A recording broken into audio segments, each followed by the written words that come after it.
বাংলা বর্ণমালাগুলো শিখলাম, তাই না? আজ পর্যন্ত যতগুলো বাংলা বর্ণমালা শিখেছি আজকের বর্ণটা একটু আলাদা। আজ পর্যন্ত যতগুলো বর্ণ শিখেছি তার মধ্যে আজকের বর্ণটা একটু আলাদা। এই জন্য এই বর্ণটা কোনো শব্দের প্রথমে বসে না। যেমন এই বর্ণটার নাম কি? ক। এই দেখো কতে কলা, কলার প্রথমে ক বসেছে না? হ্যাঁ।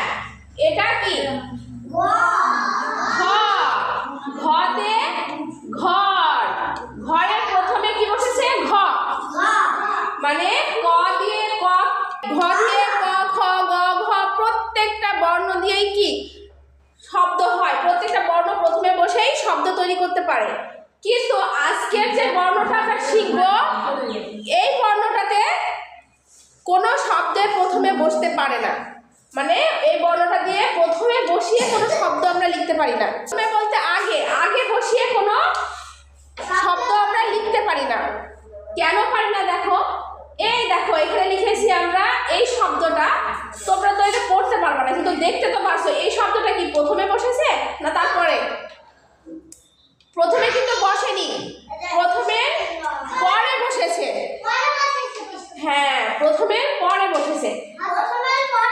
হ্যাঁ, এই যে আজকের বর্ণটা হচ্ছে এটা। এটাকে কি বলে? হ্যাঁ, অনেকে জানো, আবার যারা জানো না তারা শিখে নাও। এটা হচ্ছে খণ্ডত্ব। খণ্ডত্ব। আচ্ছা, আমরা শিখি তো, আমরা দেখি তো ত কেমন হয়।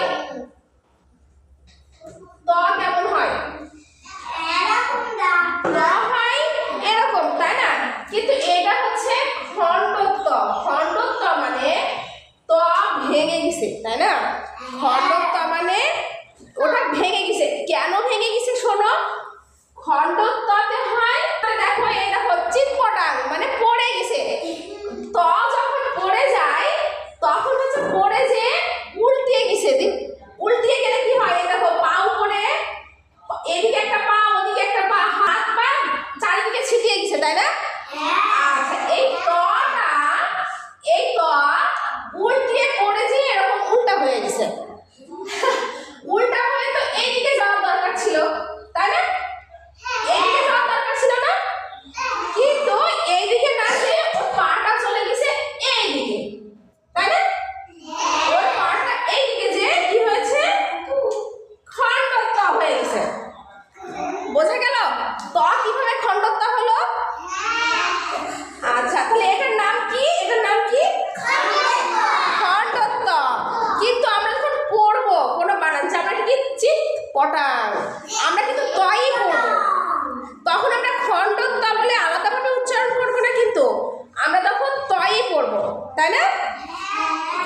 তাহলে কি আমাদের আর ভুল হবে? এটা কি? আর এটা কি? খণ্ডত্ব। কিন্তু খণ্ডত্ব একটা ত, তাই না? মানে ভাঙা ত। খণ্ডত্ব